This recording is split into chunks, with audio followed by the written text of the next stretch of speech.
একটু সাদাসিধেভাবেই বানালাম। এটা অন্যরকমভাবে বানাই আর আমি খুব সাধারণভাবেই বানিয়ে নিলাম। আসসালামু আলাইকুম এভরিওয়ান, কেমন আছেন সবাই? আশা করি সবাই ভালো আছেন। তো আজকে বরাবরের মতো আরেকটি ভিডিও নিয়ে আসলাম। তো আজকে বানাবো আমি চিড়ের পোলাও।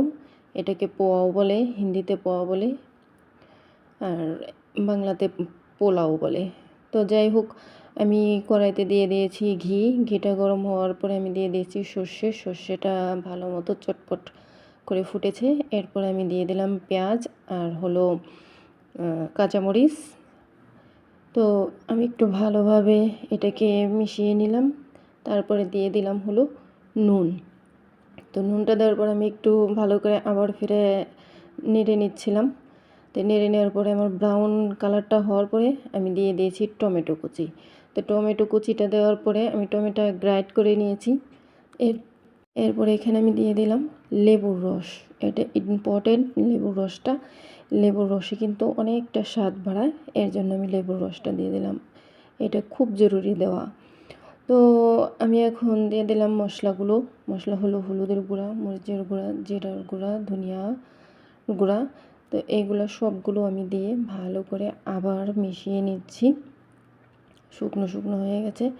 এটাকে আমি একটু ভেজা করে বানাবো। যদি ভেজা করে দেই তাহলে পোলাওটা ঝরঝরে হবে পরে, যেহেতু শুকিয়ে যাবে। তো একটুখানি পানি আমি একটু দিয়ে দিলাম, অ্যাড করলাম। তো অ্যাড করে আমি ভালো করে আবার ফিরে একটু নেড়ে নিলাম। এখন আমি দিয়ে দিলাম চিড়েগুলো। তো এই যে চিড়েগুলো কিন্তু আমি আগে ভিজিয়ে রেখেছিলাম, পানিটা যাতে চিড়েতে খায় এর জন্য। তো ফুলে এটা কিন্তু একবারে টুপ হয়ে গেছে। এখন খুব সুন্দর নরম তুলতুলে হয়েছে। তো আমি দিয়ে দিয়েছি।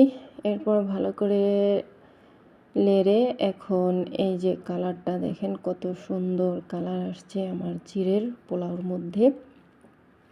তো কালারটা কিন্তু ভীষণ সুন্দর, দেখতে ভালোই লাগছে, অনেক সুন্দর একটা কালার আসছে।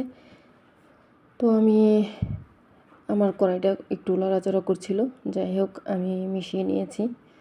আর লাস্টে আমি দিয়ে দিচ্ছি ধনিয়া পাতা। তো ধনিয়া পাতাটা দিয়ে দিলাম। ধনিয়া পাতাটা দিয়ে আমি আবার ভালো করে এটাকে মিশিয়ে নেব। ধনিয়া পাতাটা দিলেও এটা খুব খেতে ভালো লাগে, টেস্ট অন্যরকম লাগে। আর এইখানে কিন্তু অ্যাড করা যায় বাদাম, তারপর হলো আলু, গোল পিস করে আলু কেটে ভেজে দেওয়া যায়। এখানে কিন্তু আমি এগুলো দেইনি, আমি বাস সিম্পলভাবেই বানালাম।